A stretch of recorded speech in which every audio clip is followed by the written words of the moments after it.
وقت ہوا ہے 8:45 کے آس پاس ہے، تو اسرائیل کے اندر اور ایران کے اندر 6 اور 6:15 کے بیچ کا وقت ہے۔ 6:10 اور 6:35 کے آس پاس کا وقت ہوا جا رہا ہے، اور امریکہ کے اندر رات 11 بجے کے آس پاس کا وقت ہے۔ یہ وقت میں نے آپ کو اس لیے بتایا کیونکہ ایک اناؤنسمنٹ ہوئی ہے،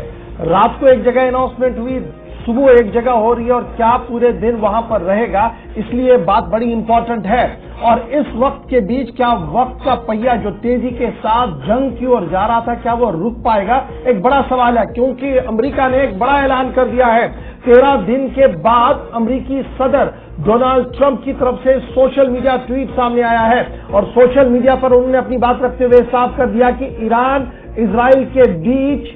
اب سیز فائر ہوگا، اور اس کا اثر آپ آنے والے چند گھنٹوں کے اندر دیکھ سکتے ہیں۔ دونوں افواج، دونوں ملک ایک دوسرے پر میسائل ڈال چکے ہیں۔ امریکہ کی انٹری بھی اس میں ہو چکی ہے، لیکن ایک میجر بریک تھرو اس وقت سامنے آ رہا ہے، جہاں پر مڈل ایسٹ کے اندر جو اس وقت کانفلکٹ اور ٹینشن بن رہا تھا، اس میں ایک بڑی بات سامنے یہ آئی ہے کہ ڈونلڈ ٹرمپ نے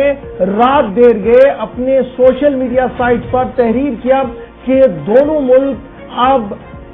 لاجنگ معاہدے پر آ چکے ہیں، سیز فائر پر آ چکے ہیں، اور یہ ڈپلومیٹک ایفرٹس مسلسل کئی ملکوں کی طرف سے چلائے گئے تھے، جس کا اثر جو ہے وہ اس وقت دیکھنے کو مل سکتا ہے۔ امریکہ کی طرف سے یہ صاف کر دیا گیا ہے کہ جہاں ایک طرف سے آج 13واں دن ہے، اسرائیل اور ایران کے بیچ میں جنگ چھڑی ہوئی ہے، وہیں پر امریکی افواج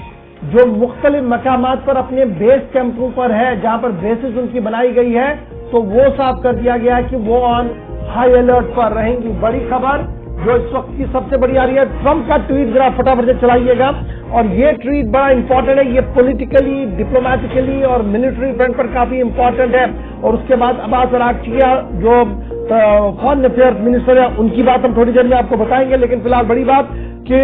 ڈونلڈ ٹرمپ نے 13 دن کے اس جنگ کے بعد، جہاں امریکہ اب خود یہاں پر آیا تھا، جہاں رات دیر گئے ہم نے زبردست لڑائی دیکھی ہے، میسائل،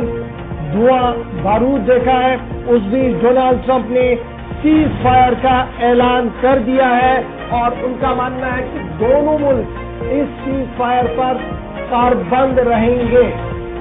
یہ امریکہ کی طرف سے بیان آیا ہے۔ اب یاد رکھیے گا، بھارت پاکستان لڑ رہے تھے تو امریکہ کا اسٹیٹمنٹ آیا تھا، اس کے فوراً بعد ہم نے دیکھا کہ پاکستان نے اس اسٹیٹمنٹ کی انڈورسمنٹ کی، اور بھارت کے اندر افواج کے جو ریپرزینٹیٹیو تھے اور فارن افیئر تھا، انہوں نے کس طریقے سے اپنے طریقے سے اس کو ہینڈل کیا یہاں پر۔ لیکن کیا یہاں پر بھی کوئی ڈیل اور سیز فائر ہوا ہے؟ واقعی طور پہ ایک بڑا سوال ہے، کیونکہ یہ سوال اس لیے اہم ہے، وہ تھوڑی دیر میں ہم آپ کو بتائیں گے۔